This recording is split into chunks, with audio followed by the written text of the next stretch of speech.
dele. Como é que o senhor acredita que o Senado pode reagir a mais este pedido, envolvendo aí como centro o ministro Alexandre de Moraes? Boa noite, Raquel. Muito obrigado pela oportunidade, pelo espaço. Primeiro, deixar claro que a situação da democracia brasileira é gravíssima. Hoje temos um superpoder da República que está acima dos demais. E daí eu quero parabenizar a grande imprensa brasileira que finalmente acordou. Demorou, mas acordou. Estão noticiando, estão mostrando, pararam de passar pano para o que estávamos observando já e denunciando há muito tempo. Observaram também que a Suprema Corte não é caso de direita, não é caso de quem defende o presidente Bolsonaro, e sim um caso de democracia, para resgatar o Estado de Direito. Nós iremos fazer a nossa parte, o processo, mas esse processo está pronto. Vamos agora colocar as assinaturas dos deputados e dos senadores. Espero que ultrapasse 100 deputados, no mínimo uns 20 senadores, para que possamos protocolar, sim, que votar os trabalhos em fevereiro. É impressionante a forma que o ministro utiliza a sua poderosa caneta dessas formas que a população fica estarrecida. Lembrar também que teve o caso do outro ministro, o decano da Corte, que deu uma canetada de respeitou a legislação brasileira, de respeitou a Constituição, a separação dos poderes. Então, Raquel, quando os ministros da Suprema Corte se comportam acima da Constituição, eles ficam acima do povo. Hoje, mais uma vez, eu falo para a senhora com bastante tranquilidade. Estamos vivendo um golpe do judiciário protagonizado pela Suprema Corte do país, que executa as ações como poder executivo, que legisla como poder legislativo, faz o que quer, na hora que quer, e isso é muito ruim para a democracia. Espero que todos se levantem contra essa tirania. Chega, ninguém aguenta mais. Então, iremos fazer a nossa parte mais uma vez, assim como fizemos outras vezes, vários deputados, vários senadores, para tentar o reequilíbrio entre os poderes, até porque todo poder emana do povo. Hoje, todo poder emana do STF. Deputado, em um cenário hipotético, né, no caso, que é de ser comprovado de fato esse escândalo envolvendo a família de Alexandre de Moraes e o Banco Master, como você imagina que deve ficar, então, essa imagem do Supremo Tribunal Federal e também do Legislativo, né, do nosso país?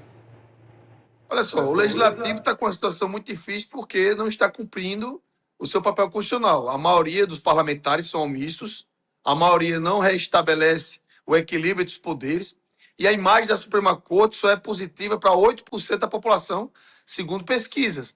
E quando a gente observa esses 8% da população, são pessoas que defendem o governo Lula, porque entendem que a Suprema Corte foi algoz do governo Bolsonaro. Isso aí todo mundo sabe, todo mundo viu.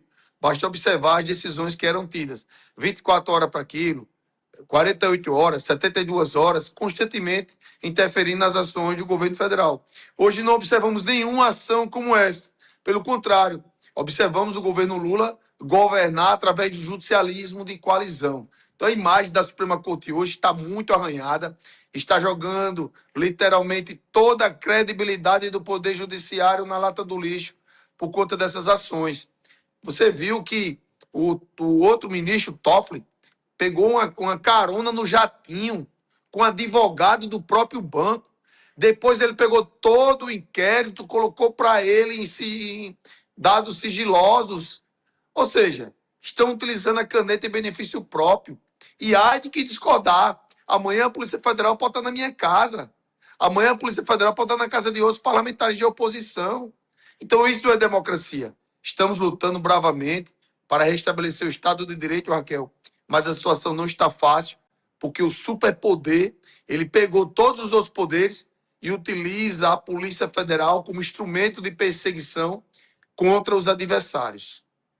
Deputado, a gente está na véspera realmente do Natal, né? Já podemos considerar assim, já que amanhã, dia 24, é o dia que as famílias se reúnem, e a entrada também do recesso legislativo, né? Agora, os deputados, os senadores, enfim, todos só retomam realmente esses trabalhos em fevereiro. Como é que o senhor acredita que esse recesso impacta ou não no andamento dessa pauta, né, já que é um assunto que veio à tona realmente nessa época do ano, nesse momento, nessa fase? Como é que vocês pensam trabalhar essa questão da pausa do Legislativo?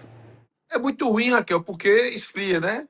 Só que como a Suprema Corte comete vários erros, eles estão se achando semideuses literalmente aqui no Brasil, que eles não estão nem aí para a opinião pública, para a imprensa, para o legislativo, para o executivo, até porque eles governam com Lula através do judicialismo de coalizão. Isso é muito ruim.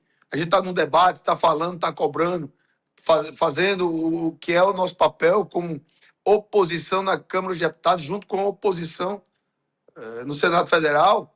Então é muito ruim para todos nós essa questão da pausa do Legislativo.